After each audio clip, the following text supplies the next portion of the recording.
SSLC 2026 কাৰণে সমাজ বিজ্ঞানৰ কেইটামান ইম্পৰ্টেণ্ট MCQ তোমালোকলৈ লৈ আহিছোঁ আমি এই MCQত মূলতঃ এছাৰচন আৰু ৰিজনিং উক্তি আৰু দাবী বিষয়ক বিগত বৰ্ষত যি প্ৰশ্ন আহিছিলে তাৰ আধাৰত আমি তোমালোকৰ পৃথিৱীৰ ভূগোল অধ্যায়টিৰ পৰা কেইটামান প্ৰশ্ন লৈ আহিছোঁ প্ৰথমবাৰ যদি চেনেলটো চাইছা তেতিয়াহ'লে সাবস্ক্ৰাইব কৰি লাইক কৰিবা শ্বেয়াৰ কৰিবলৈ নাপাহৰিবা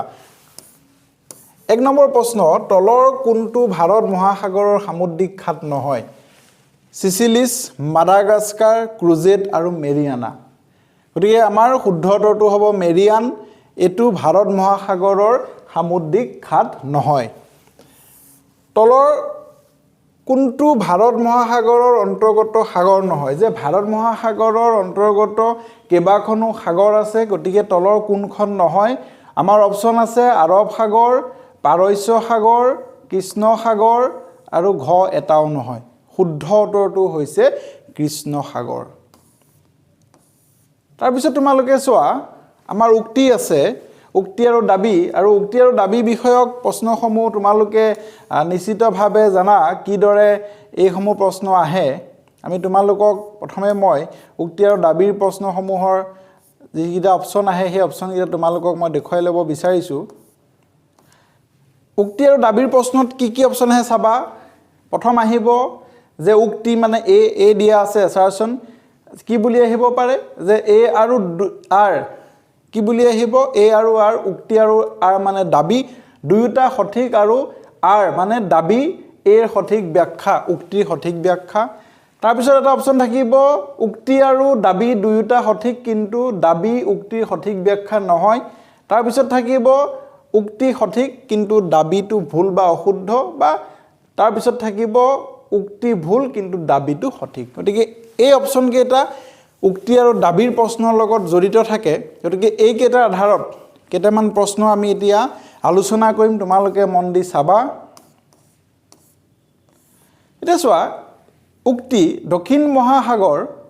এণ্টাৰ্কটিকা মহাদেশক চাৰিওফালে ঘেৰি আছে যে দক্ষিণ মহাসাগৰে এণ্টাৰ্কটিকা মহাদেশক চাৰিওফালে আৱৰি আছে ঘেৰি আছে দাবী কি এই মহাসাগৰটো উত্তৰ দিশত আটলান্টিক ভাৰত আৰু প্ৰশান্ত মহাসাগৰৰ সৈতে সংযোজিত হৈ আছে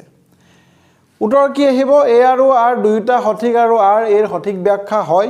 এ আৰু আৰ দুয়োটা সঠিক কিন্তু আৰ অৰ্থাৎ দাবী উক্তিৰ সঠিক ব্যাখ্যা নহয় উক্তি সঠিক কিন্তু দাবী ভুল উক্তি ভুল কিন্তু দাবী সঠিক উত্তৰটো হ'ব এ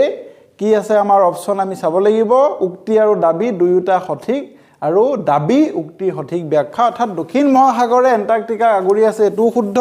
আৰু ইয়াৰ উক্তিটো সমান্তৰালভাৱে দ্বিতীয় যেটো দাবী আছে এই মহাসাগৰটো উত্তৰ দিশত আটলান্টিক ভাৰত আৰু প্ৰশান্ত মহাসাগৰৰ সৈতে সংযোজিত হৈ আছে এটো আমাৰ শুদ্ধ আৰু সঠিক ব্যাখ্যা উক্তি আছে প্ৰশান্ত মহাসাগৰে পৃথিৱীৰ 1/3 আগুৰি আছে অৰ্থাৎ 1/3 অঞ্চল আৱৰি আছে দাবী হৈছে প্ৰশান্ত মহাসাগৰ বৃহৎ মহাসাগৰ গতিকে আমাৰ অপচনসমূহ চাই আমি কি ক'ব পাৰিম উক্তি আৰু দাবী দুয়োটাই শুদ্ধ দাবী উক্তিৰ শুদ্ধ ব্যাখ্যা হয় উক্তি আৰু দাবী দুয়োটাই শুদ্ধ কিন্তু দাবীটো সঠিক ব্যাখ্যা নহয় উক্তি আৰু দাবী দুয়োটা শুদ্ধ উক্তি শুদ্ধ আৰু দাবী ভুল গতিকে কোনটো অপচন আমাৰ শুদ্ধ হ'ব ইয়াতে মন কৰিবা প্ৰশান্ত মহাসাগৰ পৃথিৱীৰ 1/3 অৰ্থাৎ পৃথিৱীৰ 3/ভাগৰ এভাগ প্ৰশান্ত মহাসাগৰে আৱৰি আছে কিয়নো প্ৰশান্ত মহাসাগৰ বৃহৎ মহাসাগৰ উত্তৰটো হ'ব ক উক্তি আৰু দাবী দুয়োটাই শুদ্ধ তাৰ পিছত আছে উক্তি পৃথিৱীৰ মুঠ জনসংখ্যাৰ 90% বাস কৰে ক'ত উত্তৰ গোলাৰ্ধত দাবী কি দক্ষিণ গোলাৰ্ধত মৰুভূমিৰ কাৰণে বসবাসৰ উপযোগী নহয় অপচন কি আছে উক্তি আৰু দাবী দুয়োটাই শুদ্ধ দাবী উক্তিৰ সঠিক ব্যাখ্যা দুয়োটাই শুদ্ধ সঠিক ব্যাখ্যা নহয় উক্তি শুদ্ধ দাবী অশুদ্ধ উক্তি অশুদ্ধ দাবী শুদ্ধ শুদ্ধটোটো গ উক্তিটো শুদ্ধ দাবীটো অশুদ্ধ কিয় কাৰণ দক্ষিণ গোলাৰ্ধত মৰুভূমি নাই দক্ষিণ গোলাৰ্ধ বৰফেৰেহে আৱৰি আছে কিন্তু উক্তিটো শুদ্ধ কাৰণ পৃথিৱীৰ 90% জনসংখ্যা উত্তৰ গোলাৰ্ধত বাস কৰে তাৰ পিছত মন কৰিবা কোন কেইখন সাগৰ ইখনে সিখনৰ লগত সংযোগ হৈ থকা নাই যে এটা ইন্টাৰেষ্টিং কথা পৃথিৱীৰ যিমান সাগৰ আছে প্ৰত্যেকৰ লগত লগ লাগি আছে সংযোগ হৈ আছে কাস্পিয়ান মৰু আৰু আৰল সাগৰ কাস্পিয়ান মৰু আৰু আৰব সাগৰ মৰু আৰৱ আৰু লোহিত সাগৰ লোহিত কাস্পিয়ান আৰু আৰল সাগৰ শুদ্ধ উত্তৰটো আমাৰ ক কাস্পিয়ান সাগৰ মৰু সাগৰ আৰু আৰল সাগৰ এই সাগৰ কেইখন এখনে আনখনৰ লগত সংযোগ হৈ থকা নাই এনে প্ৰশ্ন আহিব পাৰে তাৰ পিছত আছে তলৰ কোনটো অশুদ্ধ ক মহাসাগৰৰ তলিভাগ অসমান মানে সমান নহয় মহাসাগৰৰ তলিভাগ সমান হয় শৈলশিৰা দ্ৰোণী মহাসাগৰৰ তলিত পোৱা যায় ঘ ক আৰু গ দুয়োটা শুদ্ধ উত্তৰটো কি হ'ব খ কি আছে মহাসাগৰৰ তলিভাগ সমান এটোই হৈছে অশুদ্ধ বাকি কিটা শুদ্ধ মহাসাগৰৰ তলিভাগ অসমান শুদ্ধ দ্ৰোণী শৈলশিৰা মহাসাগৰৰ তলিত পোৱা যায় এটো শুদ্ধ গতিকে অপচন আমাৰ খ মহাসাগৰৰ তলিভাগ সমান হেতুৱে অশুদ্ধ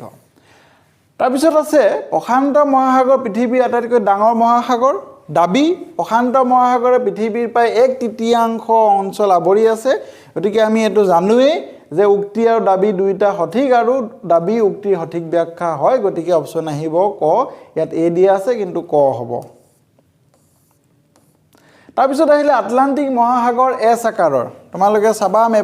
মেপ জানিব লাগিব আটলান্টিক মহাসাগৰৰ আকৃতি এছৰ নিচিনা দাবী কি এই মহাসাগৰে ইউৰোপ আফ্ৰিকা আৰু আমেৰিকা মহাদেশৰ মাজত অৱস্থিত ক'ত আছে ইউৰোপ আফ্ৰিকা আৰু আমেৰিকা মহাদেশ উত্তৰ আমেৰিকা শুদ্ধ উত্তৰ কি হ'ব এ আৰু আৰ দুইটা সঠিক আৰ এৰ সঠিক ব্যাখ্যা হয় দুইটা সঠিক আৰ এৰ সঠিক ব্যাখ্যা নহয় এ সঠিক কিন্তু আৰ ভুল এ ভুল কিন্তু আৰ সঠিক শুদ্ধ উত্তৰটো কোনটো উত্তৰ এ দুইটা সঠিক আৰু দাবীটো এৰ অৰ্থাৎ উক্তিৰ সঠিক ব্যাখ্যা হয় তাৰ পিছত চোৱা উক্তি ভাৰত মহাসাগৰ পৃথিৱীৰ একমাত্ৰ মহাসাগৰ যাৰ নাম এখন দেশৰ নামেৰে দিয়া হৈছে দাবী কি এই মহাসাগৰ ভাৰত উপমহাদেশৰ দক্ষিণে অৱস্থিত আমাৰ অপচনসমূহ চোৱা তোমালোকে অপচন ক এ আৰু আৰ দুইটা সঠিক আৰ এৰ সঠিক ব্যাখ্যা হয় এ আৰু আৰ দুইটা সঠিক কিন্তু আৰ এৰ সঠিক ব্যাখ্যা নহয় এ সঠিক কিন্তু আৰ ভুল এ ভুল কিন্তু আৰ সঠিক অপচনটো কি হ'ব খ এ আৰু আৰ দুইটা শুদ্ধ কিন্তু দাবীটো উক্তিৰ সঠিক ব্যাখ্যা নহয় তাৰ পিছত আছে আৰ্কটিক মহাসাগৰ পৃথিৱীৰ আটাইতকৈ সৰু মহাসাগৰ দাবী কি এই মহাসাগৰখন উত্তৰ মেৰু অঞ্চলত অৱস্থিত শুদ্ধ উত্তৰ কি হ'ব দুইটা সঠিক আৰু আৰ এৰ সঠিক ব্যাখ্যা হয় এ আৰু আৰ দুইটা সঠিক কিন্তু সঠিক ব্যাখ্যা নহয় সঠিক এ সঠিক অৰ্থাৎ উক্তিটো শুদ্ধ বা সঠিক কিন্তু আৰটো ভুল আৰু এ ভুল কিন্তু আৰ সঠিক অপচন হ'ব আমাৰ বি দুয়োটা সঠিক উক্তি আৰু দাবী সঠিক কিন্তু দাবীটোৱে আমাৰ উক্তিটো প্ৰতিপন্ন নকৰে প্ৰমাণ নকৰে ব্যাখ্যা নকৰে তাৰ পিছত চোৱা মহাসাগৰৰ পানীৰ লবণাক্ততা সকলো ঠাইতে সমান নহয় বাষ্পীভৱন বৰষুণ নদীৰ পানীৰ প্ৰভাৱে লবণাক্ততাত প্ৰভাৱ পেলায় শুদ্ধ উত্তৰ কোনটো হ'ব এ আৰু আৰ দুইটা সঠিক আৰু আৰ এৰ সঠিক ব্যাখ্যা হয় গতিকে শুদ্ধ উত্তৰটো হ'ব দুইটা শুদ্ধ হয় কিন্তু সঠিক ব্যাখ্যাও হয় সেইটো আমি মনত ৰাখিব লাগিব তাৰ পিছত চোৱা উক্তি আছে এটা মহাসাগৰীয় পানীয়ে পৃথিৱীৰ জলবায়ু নিয়ন্ত্ৰণ কৰে দাবী কি মহাসাগৰে তাপ সংৰক্ষণ কৰি ধীৰে ধীৰে মুক্ত কৰে গতিকে আমি অপচনসমূহ যদি মনত পেলাওঁ গতিকে অপচন আমাৰ হ'ব এ মানে কি উক্তি আৰু দাবী দুইটা শুদ্ধ হয় দাবীটো উক্তিৰ সঠিক ব্যাখ্যা হয় তাৰ পিছত চোৱা উক্তি আছে গভীৰ মহাসাগৰৰ সূৰ্যৰ পোহৰ নপৰে পানীয়ে সূৰ্যৰ পোহৰ যেহেতু শোষণ কৰে অপচন কি হ'ব এ হ'ব কেনেকৈ হ'ব যে দুইটা শুদ্ধ আৰু দাবীটো উক্তিৰ সঠিক ব্যাখ্যা প্ৰদান কৰিছে উপকূলীয় অঞ্চলত জলবায়ু তুলনামূলকভাৱে সমান ভাল মডাৰেট মহাসাগৰৰ প্ৰভাৱে তাপৰ অত্যাধিকতা হ্ৰাস কৰে অৰ্থাৎ তাপটো বেলেন্স কৰি ৰাখে